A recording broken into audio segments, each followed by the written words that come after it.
Estimadas compañeras y compañeros, representantes de pueblos, amigos y hermanos del pueblo chileno y de los comunistas chilenos, a quienes llevamos entrañablemente en nuestros corazones.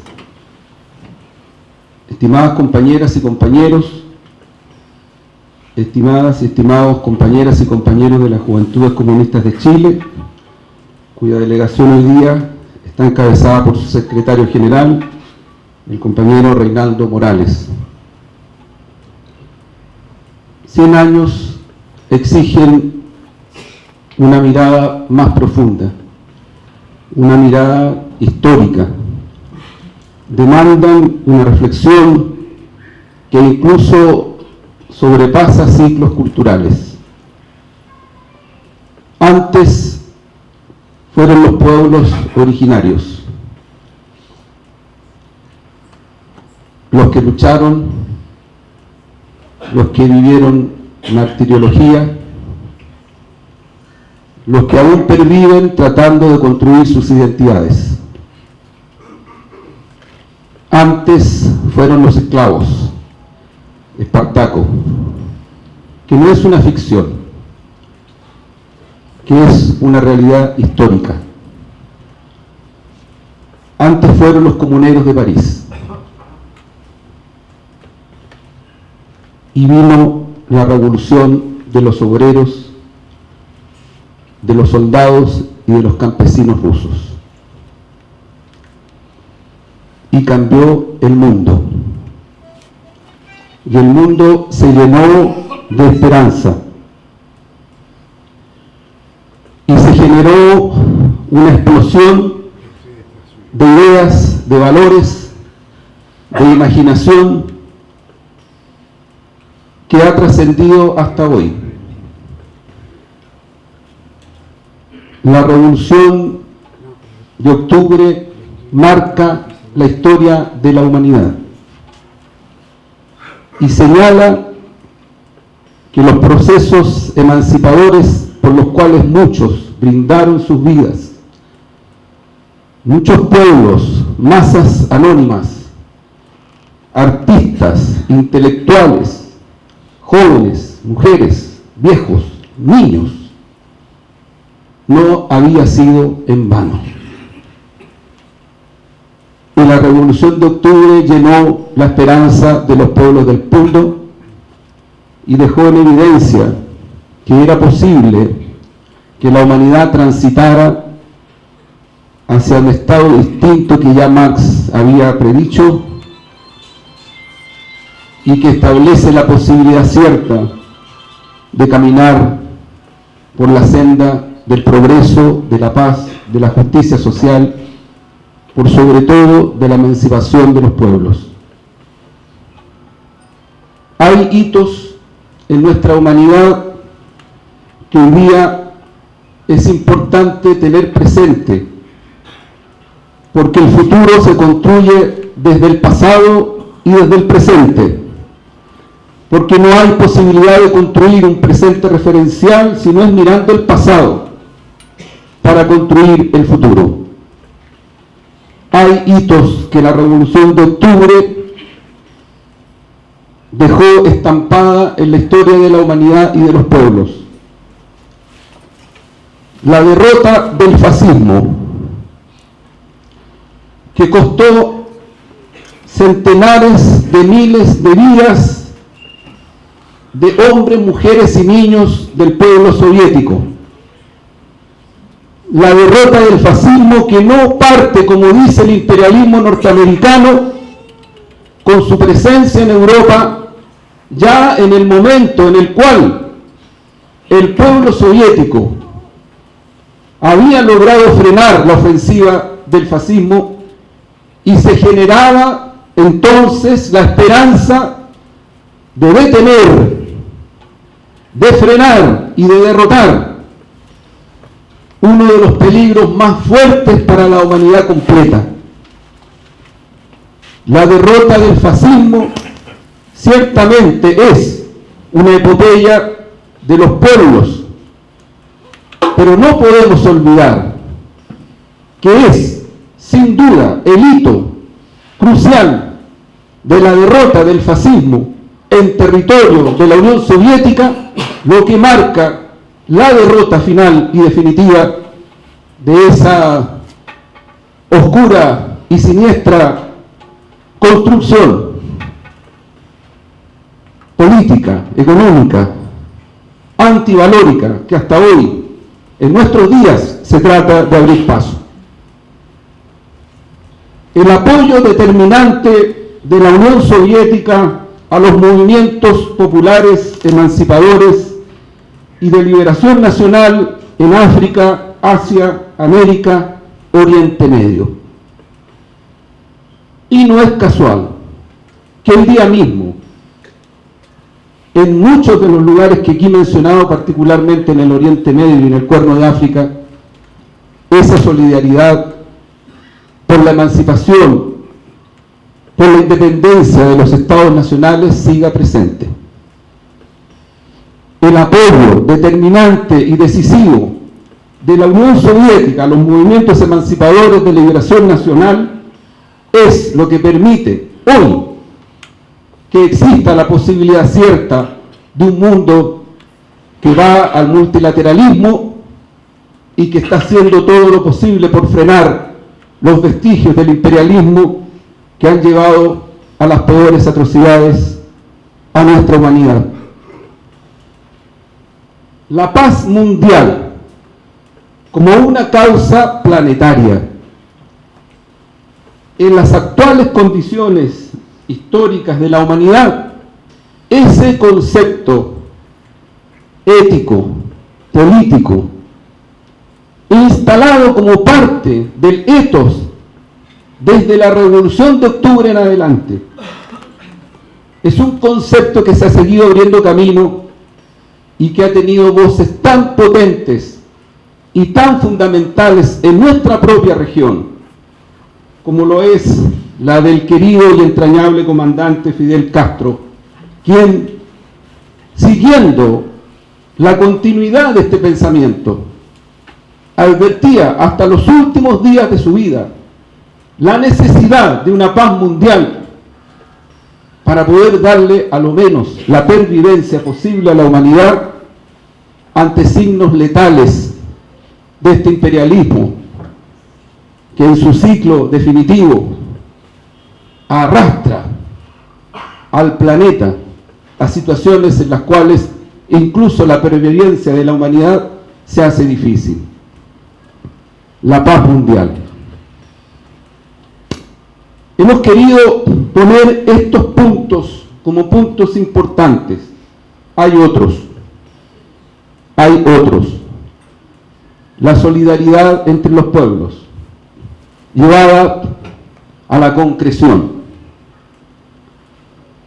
Habrá que recorrer la historia de la Revolución Soviética para entender que muchos de los sacrificios que ese pueblo hizo para poder sostener el apoyo y esa solidaridad con otros pueblos es lo que hace también posible este nuevo dibujo en nuestro planeta.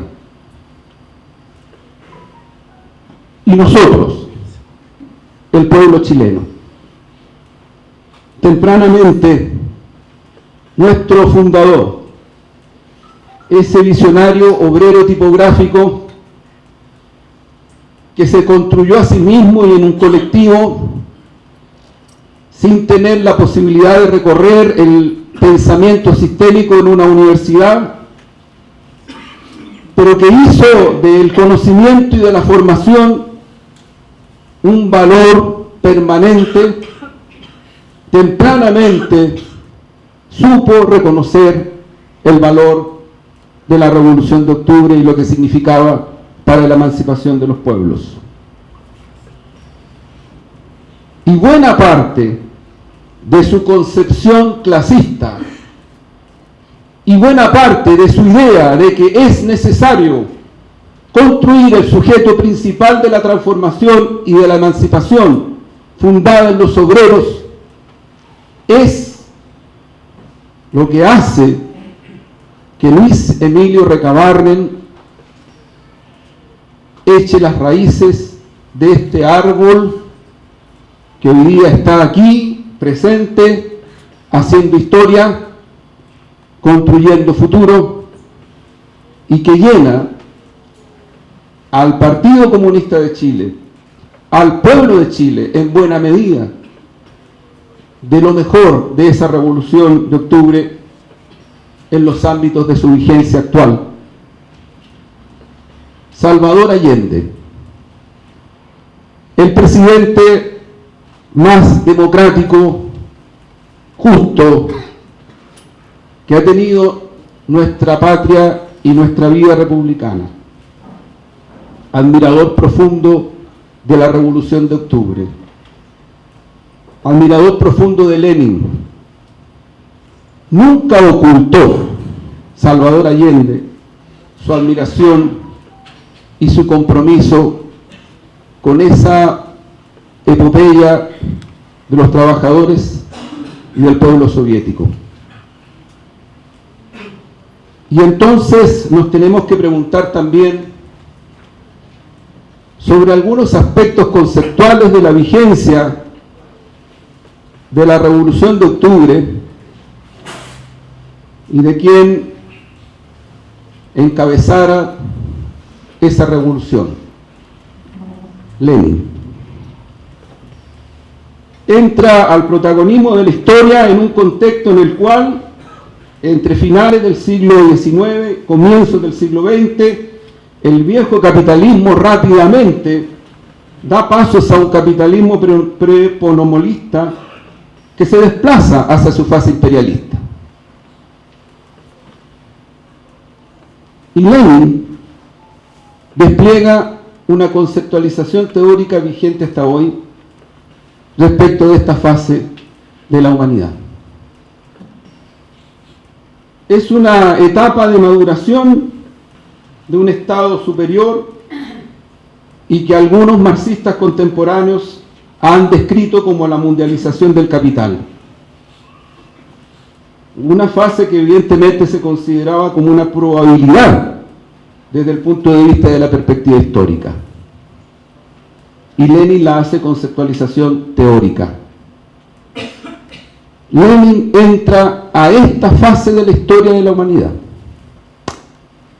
Y su vigencia en este aspecto es una cuestión fundamental para cualquier construcción revolucionaria.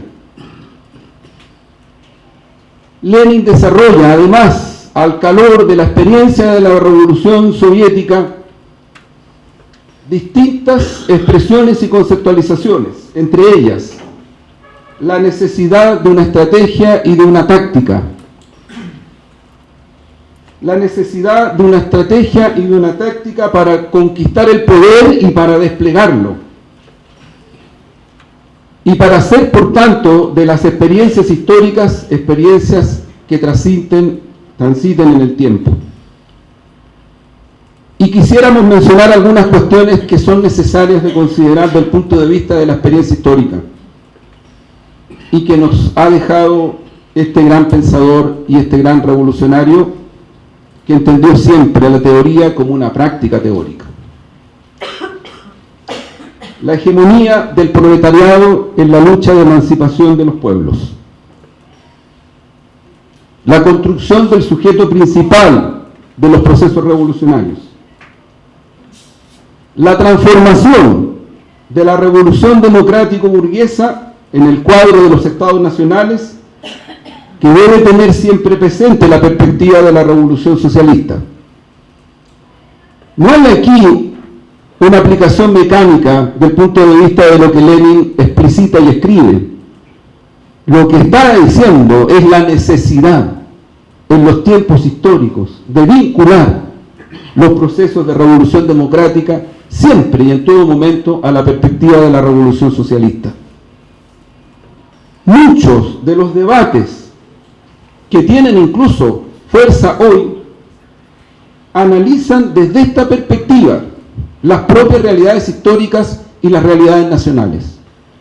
Y nosotros no somos ni deberíamos ser una excepción.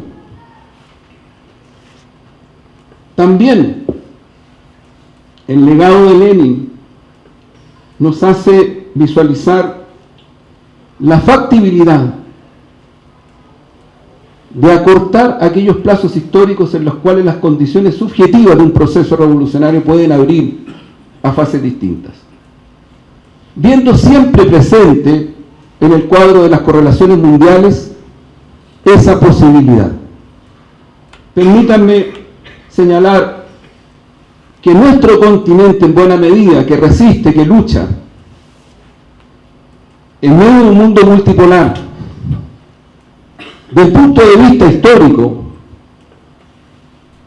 ha abierto paso a un nuevo ciclo, siendo lo que algunos denominan el patio trasero del imperialismo norteamericano, con la Revolución Cubana como un hito crucial. Se convierte en los procesos de emancipación en curso, con avances, con retrocesos, con lucha permanente, en una construcción absolutamente vigente del pensamiento y de la proyección leninista desde el punto de vista de lo que son los procesos emancipadores desde las revoluciones democrático-burguesas hacia la perspectiva socialista. Lo que el imperialismo quiere decirnos, y las burguesías nacionales, particularmente las oligarquías, lo que nos quieren decir hoy en nuestro continente es que eso no es posible. Es que eso no es posible desde el punto de vista de la historia. Y nosotros sostenemos lo contrario, porque desde esta perspectiva de la visión histórica, desde esta perspectiva leninista y de los procesos revolucionarios, creemos que sí, Lenin tenía razón. Y los pueblos siguen con dificultades abriéndose camino. Debemos también decir que el pensamiento de Lenin establece hitos del punto de vista de los procesos tácticos en la lucha. En primer lugar, la táctica comprendida como un proceso en donde ponemos en tensión procedimientos, medios, formas de lucha que corresponden a situaciones histórico-concretas y que contribuyen a la consecución del objetivo estratégico. Cito textualmente: la forma de lucha puede cambiar y cambia constantemente en dependencia de diversas causas relativamente particulares y temporales. La historia, vuelvo a citar, en general, y la historia de la revolución en particular, siempre es más rica de contenido, más variada, multifacética, viva y astuta que lo que puedan concebir los mejores partidos y las vanguardias más conscientes de la clase, más avanzada. Sigo la cita. Esto es comprensible, ya que las mejores vanguardias, donde se expresan la conciencia, la voluntad, la pasión y la fantasía de decenas de miles, y la revolución la realizan en los momentos de especial auge e intención de toda la capacidad humana, la conciencia, la voluntad, la pasión y la fantasía de decenas de millones expoliados por la más porfiada de la lucha de clases. Es un concepto extraordinario de una síntesis dialéctica que hace pensar y reflexionar sobre el tiempo presente y sobre el tiempo futuro. Cuando insiste Lenin en la necesidad de concentrarse en la táctica, dice: cuando se menosprecia la necesidad de un riguroso análisis táctico, y aquí él está haciendo una respuesta, en la perspectiva del objetivo estratégico, pero no hay práctica por temor o por lo que pueda ocurrir, Lenin responde de la siguiente manera: de un lado, la excesiva preocupación conduce a errores. De otro, no se puede olvidar que el cálculo sereno de la situación se cambia por el solo estado de ánimo o por la agitación de banderines rojos. Puede incurrirse en un error ya irreparable. Se puede perecer en unas condiciones en que, aunque son grandes las dificultades, la muerte no es ni mucho menos de ningún modo obligatoria. Creo que cuando uno cita a Lenin en torno a estos pasajes, en verdad, su vigencia es incuestionable. Y creo que este genio político de una humanidad profunda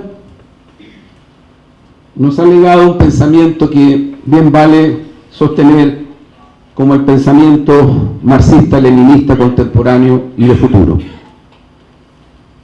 Han existido pensadores que han recogido su legado. Y han recogido el legado de Lenin desde el pensamiento que él aporta, considerando a la clase obrera y a las masas como protagonistas fundamentales de cualquier proceso de cambios. Y son reiteradas las circunstancias en las cuales Lenin hace referencia a la necesidad de las vanguardias insertas en los movimientos de masas reales. Más todavía, advierte del riesgo de una vanguardia que no inserta en la espesura de las masas puede llegar a lo que él denomina lo más contradictorio de una vanguardia, que es tratar de interpretarla desde fuera. Y por lo tanto su definición es que el revolucionario, que la vanguardia, que los movimientos emancipadores se hacen y se construyen desde ese seno y desde ese espesor de las masas, como realmente son, y no como a veces se quiere que sean. Si nosotros quisiéramos recoger el legado en ese sentido de este gran revolucionario, patrimonio de nuestra humanidad entera, ciertamente que deberíamos partir desde nuestro Luis Emilio Recabarren, que construyó este partido desde ese espesor de las masas, desde un proletariado naciente, emergente, con las características propias de la emergencia de una clase trabajadora que sufría prácticamente condiciones de esclavitud. Compañeras y compañeros, cuando referimos a la Revolución de Octubre, cuando referimos a Lenin, cuando referimos a los hitos fundamentales de la historia de la humanidad, creo que siempre es importante tener presente que antes de esa revolución fueron los pueblos originarios, fueron los esclavos, fueron los comuneros de París y fueron los obreros. Y ellos demostraron de que es posible cambiar esta humanidad. Esa esperanza está plenamente vigente. Y nuestra convicción es que la Revolución de Octubre, como epopeya de los trabajadores de un pueblo, como esperanza, como construcción, sigue plenamente vigente para los pueblos del mundo. Hoy el Partido Comunista de Chile rinde homenaje profundo a quienes construyeron esa epopeya y a los anónimos que por esta causa tan noble pasaron a la historia real de la humanidad. ¡Viva la Revolución de Octubre! ¡Viva!